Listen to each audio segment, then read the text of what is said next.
Trumas today Yeah, or we're in Terumos, Gimel Hay. Gimel Hay? Okay. Um, if one separates Truma before Bikurim, Ma'aser Rishon before Hold on, Truma. no. We're in I this had Gimel Hay. You're on Vav. I'm sorry. You're right. They all look alike. All right. And if one says the truma of the sheep is within it, and its maestros are within it, this truma maestro is within it. Reb Shimon says he has designated. Reb Chachamim say not unless he says in the north or in the south of it, and Reb Eliezer Chispa says if one says the truma of the heap from it is for it, he has designated it. Reb Eliezer ben Yaakov says if one says the tenth of this maestro is truma maestro for it, he has designated it. Okay. If one separates Truma before Bikurim and Maisa Rishon before Truma, or Maisa Rishon before Maisa Rishon, although he transgressed the prohibition, what he did is done, since it is stated, "You shall not delay to offer the abundance of your fruits and of your liquors." And whence do we know that Bikurim must precede Truma? This is called Truma and Reshet, and that is Rishon. Hmm. you have Rishon, I have Reshet. Reshit, sorry, Reshit, you're right. Beg your pardon. And that it is called Truma and Reshet. Bikurim takes precedence since they are the first fruits of all, and Truma precedes Rishon because it is a Reshet. And Meiser Rishon precedes Sheni because it contains Reshet. Okay. Okay. This is the first time I don't think I've ever seen this before that they have the word liquor in the previous one. The abundance of your fruits and of your liquors. I always think that they only drank wine. It's the first time I've ever seen that word used. Liquor. In which In Vav at the end, the last word. Leasacha v'dimacha. So give me, what is it? How's it translated for you? Um, what he did is done to say, "You shall not delay to offer the abundance of your fruits and of your liquors." Liquor. Yes, Huh. That is a very curious word. Let me see if that's what they've got in my app over here, because that doesn't sound like a translation of dema. Um, let's see. says Demak, your liquors. Demak, according to Also, Tosfos, you're right. It says liquors. denotes truma because it is also given from liquids, wine, and oil, whereas bakura affects dry produce fruits alone. I don't think I've ever seen the word liquor in. No, that is not the standard use of the word liquor. Maybe it means. Uh, I don't know what that. Maybe there's another meaning of the English word liquor that I'm not familiar with. That's interesting. Let's look that up if there's another meaning of the word Wiktionary. What is Liquor? Um, so fluid. It's a fluid. Huh, who knew? They're just calling it a fluid, just any Right. kind So of. it means a liquid or a fluid, or it's obsolete though. It's listed here as obsolete, a liquid or a fluid or a drinkable liquid. A liquid obtained by cooking meat or vegetables or both. Um, but the most common use obviously is a strong alcoholic drink. Right. This says according to your liquors, the mak, according to Tosfos, denotes truma because it is also given from liquids, wine (parentheses wine and oil). Yeah. Well, All right. okay. Now we've learned a bit of English today from the translation of Kahati. Okay. Okay. Mishna ches hamiskavin lomar truma v'amar maser. What happens if somebody was designating his truma and he got confused and he said the word maser instead of truma, but really he had in mind the stuff that you give to the kohen? Or he said the other way. He said maser. He was intending to give maser, and instead he used the word truma. Okay. Or switch context. Let's say he's designating an animal and he wanted to make it an ola v'amar shlamim, or shlamim v'amar ola. Any nichnas lebaiseh, he wants to make a neder. He makes a neder that I don't want to enter this house. I'll never enter this house is my neder, right? And v'amar lazeh, and he got confused, and a lot of houses look the same, especially in Israel. He pointed the wrong house. Whoa, this is sorry, wrong house. Yeah. Okay, in all these cases, lo amar klum ad sheyiyu libo piv libo shavin. So sorry, and also it meant I skipped the case over here. I don't want to have any benefit from this person, and he mentioned, and he pointed at his twin brother. Okay, lo amaklum. And so, all of these declarations, if his mouth says opposite of what is in his heart, then the whole thing is invalid. By the way, that does not apply if he doesn't say anything in his mouth, but he just has a kavana to separate something as truma, because that is because separation just in your heart is actually valid. Right. You just look at it and say that, and you think that's now truma. So that actually is a valid separation. It's only when his mouth contradicts him and says this is maaser that it becomes that just becomes as if nothing happened. It's a good thing I didn't say that last week. I came out of shul. I went to get in my car, almost the exact same car as mine. Almost, and I couldn't. The key wouldn't go in. The doors wouldn't open. I said, "What is going on?" Then I looked at That's the funny. license plate, and I said, "No, this is a." Yeah. Just give me a second. My daughter is Sure. asking. Right. Mishna test. Okay. Anochri v'hakusi. So a non-Jew or a Samaritan. Now, truma san truma. It's a bit problematic, the fact that the kusi over here is lumped with the non-Jew, because the Mishnah was written at the time when the Samaritans were actually still accepted as Jews, albeit with a lot of suspicion. So it seems strange that that you would have a question on why wouldn't the truma of a kusi be considered truma. But nonetheless, we'll leave that for the philosophers. But nonetheless, the truma is valid. Now remember, we said in the first Mishnah that a non-Jew who takes truma for a Jew Right. is invalid. He doesn't have the das to pater a Jew's produce, which is chayav midoraisa from truma. It all remains tevel.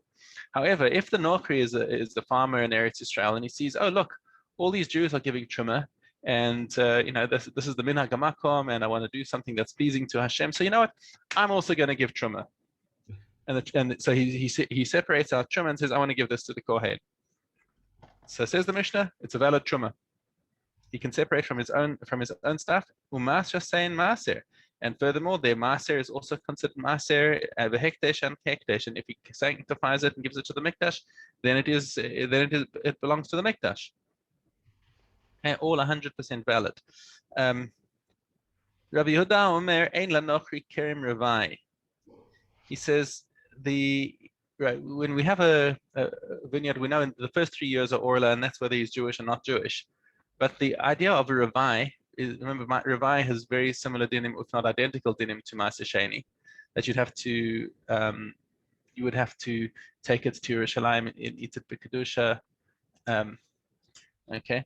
Now, but this sanctity doesn't, according to Rabbi Yehuda, does not attach to the produce of a non-Jew's vineyard. No, it does attach. Said the Chachamim. Okay. Rabbi Shimon Poter.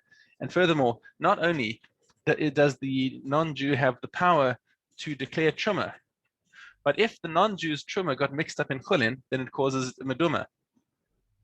Right. Right. So it's treated 100% as if it's regular truma, and now it's the whole mixture becomes aser to zarim.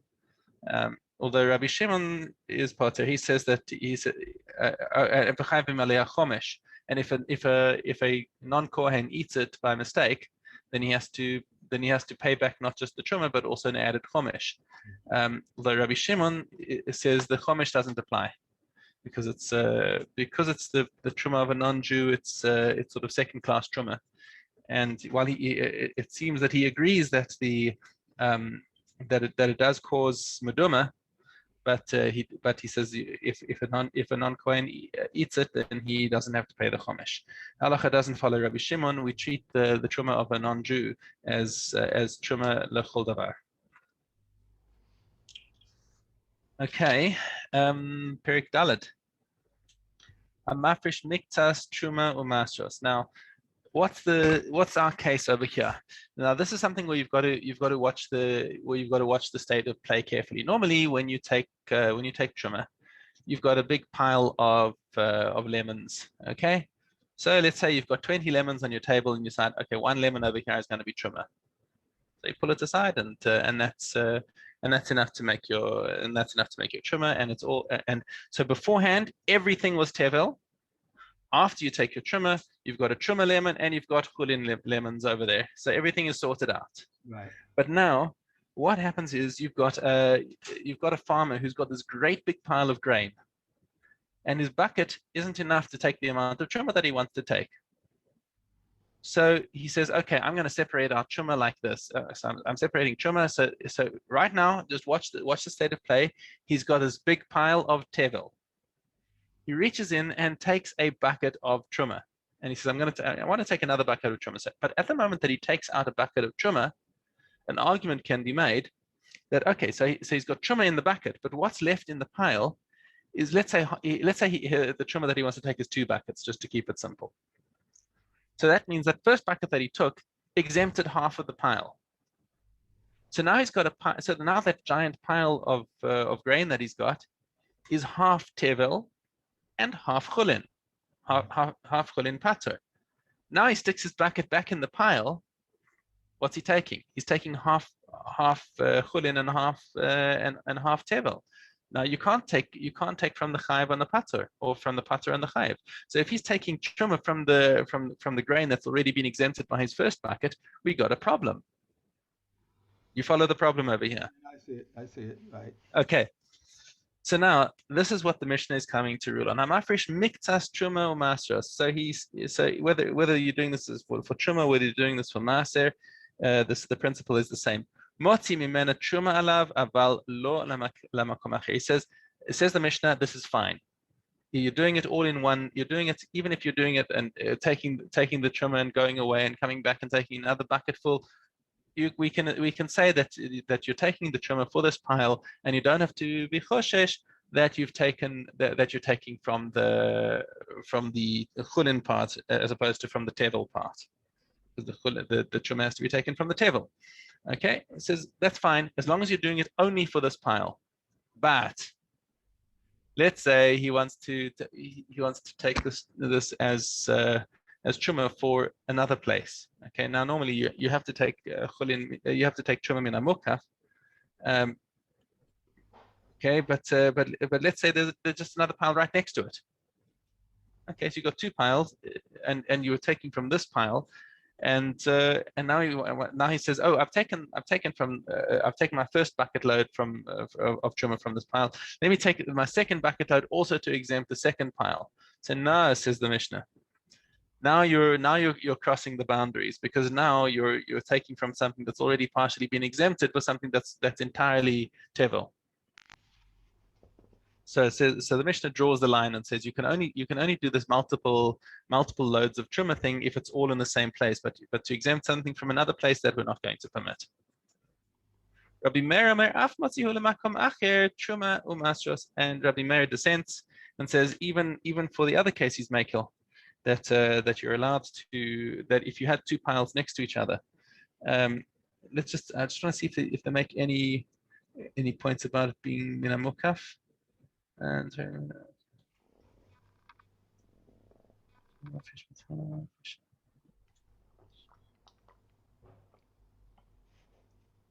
okay, yeah, the halacha does not follow Rabbi Meir.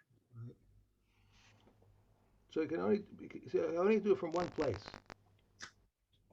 Yeah, so the halacha is that that if he's going to take multiple loads of truma from the pile, then it has to be for the same pile. He can't now start taking for a different place. So the truma that he takes from the first one that he took, he has to take. He can put the second bucket in there, but it has to go to the same. It has to be. It can only exempt the same pile that he started on. He can't now start saying that this is also truma for the pile next door. Right. Okay. All right. All right. Good. Shvius. Wait, let me just. Shvius Perek Yud Mishnah Tes. Final Mishnah. What did we do? I made a mistake here, which is not.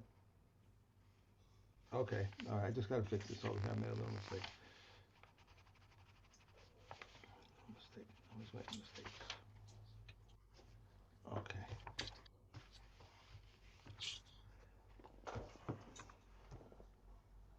Don't Yes. put the trimmers too far because we're going to do 2 more Mishnahs from the beginning again today. Right. Okay. Whoever this is Yud. Um, Whoever repays the debt in the seventh year, the Kakaman are well pleased with him. Whoever borrows from a proselyte whose sons converted with him need not repay the debt to his sons.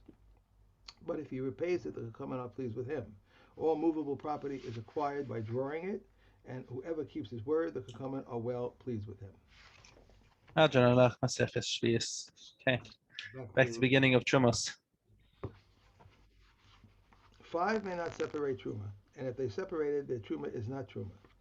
The deaf mute, the imbecile, and the minor, and he who separates from what is not his. If a non-Jew separated from what belongs to a Jew, even with permission, his truma is not truma. A deaf person who can speak but does not hear may not separate truma. But if he separated, his truma is truma. The cherish spoken by the sages is always one who can neither hear nor speak. Kilayim, test.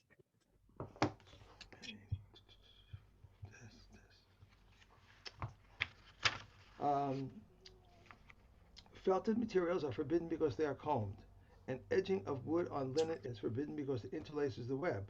Reb Yossi says purple woolen cords are forbidden because one stitches them in order that they may hold to them until tying them up. One may not tie a woolen with a flaxen ribbon to gird one's loins, even though there is a strap in the middle. The marks of weavers and the marks of laundrymen are forbidden on account of kalayim.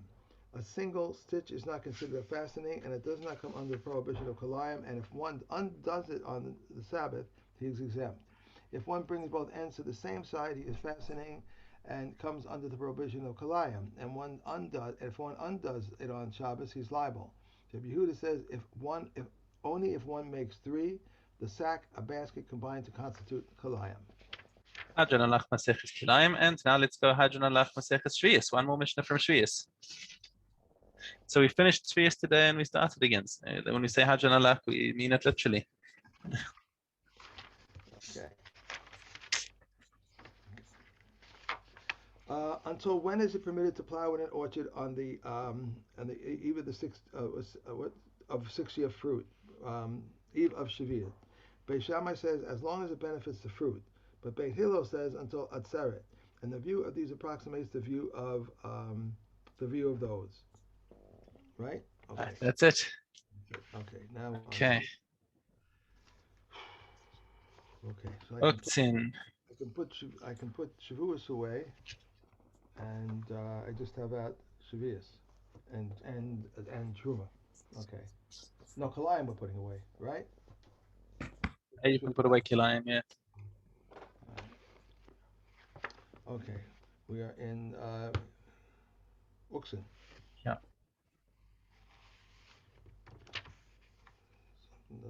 Okay. The green leaves of greens combine, but white leaves do not combine. Reb Elazar, the son of, the son of, I turned the wrong way. Sorry. Reb Elazar, the son of Reb Sadik says the white leaves combine in the case of karabi, and because they are food. In the case of lettuce, for they protect the food. Regarding the leaves of onions and the stalks of onions, if they contain sap, they are measured as they are. But if they contain a hollow, one must compress the hollow. Sponge bread is measured as if it is contained a hollow. No, it's measured as it is. If it contains a hollow, one must compress the hollow. Regarding the meat of a calf that swelled and the meat of an old animal that shrank, they are measured as they are.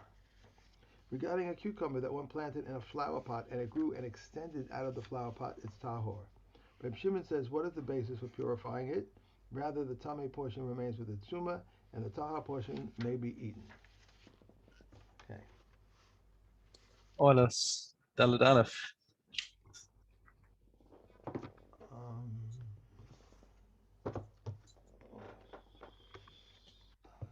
I love the opening sentence because if you read it incorrectly, it says Migdal shehu omed ba'avir, a tower standing in the air. Oh yeah, Think, the okay, tabernacle what's a tower standing in the air? and has tuma inside it. The utensils inside its sides remain tahor. If the tuma is inside its sides, the utensils inside the cabinet remain tahor. Rabbi Yossi says half and half.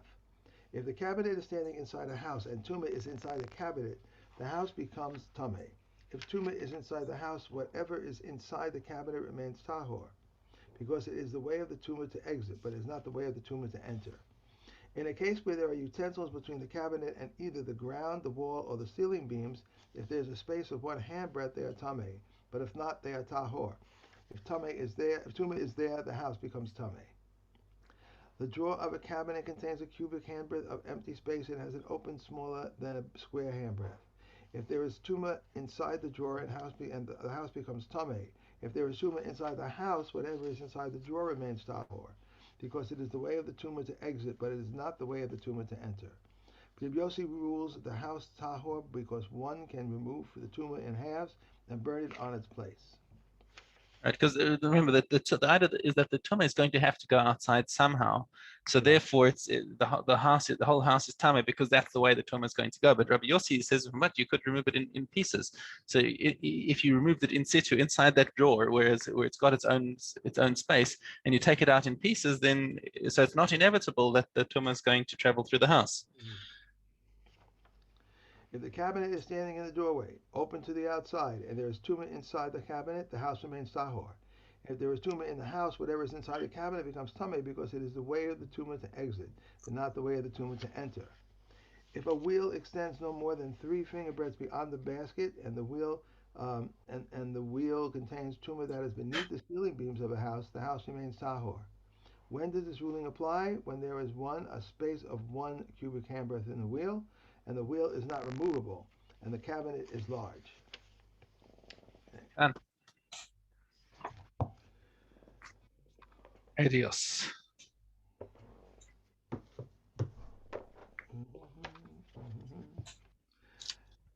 Um, Rabbi Akiva, would also say there are 5 things that are of 12 months duration. The judgment of the generation of the flood was administered over a period of 12 months. The judgment of Yoav, Yov. judgment of Eov was over 12 months. The judgment of the Egyptians was over 12 months. The judgment of Gog and his nation, Magog, in the future to come will occur over a period of 12 months. And the judgment of evildoers in Gehenna endures for 12 months, as it is stated, and it will be from a month to its month. Rabbi Yochanan ben Nori says the judgment of evildoers take place from Pesach to Shavuos, as it is stated, from a Sabbath to its Sabbath. If any of the parts that convey tumah through the ohel were divided and one brought the piece into a house, Reb Dosa ben Harkanis rules that the person remains tahor, but the sages rule that he becomes tameh.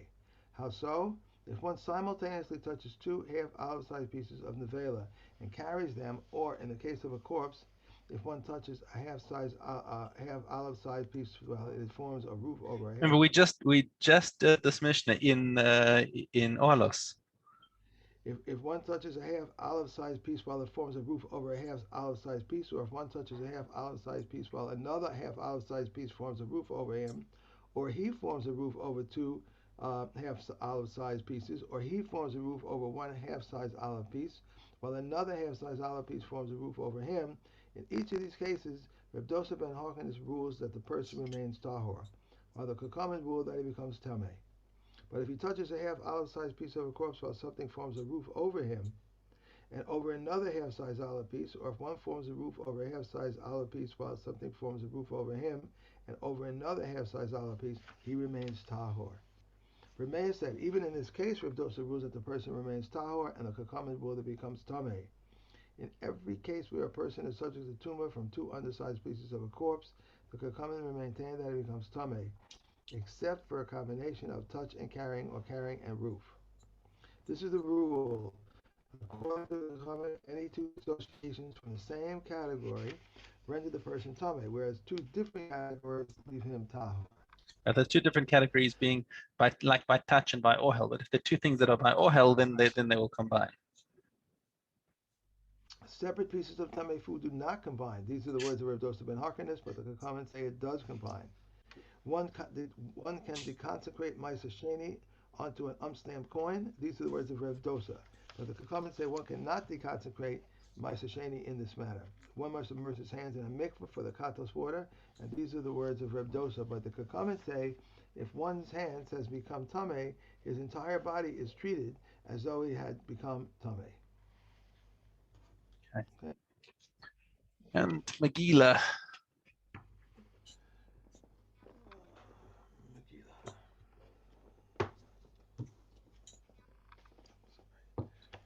Okay. Base.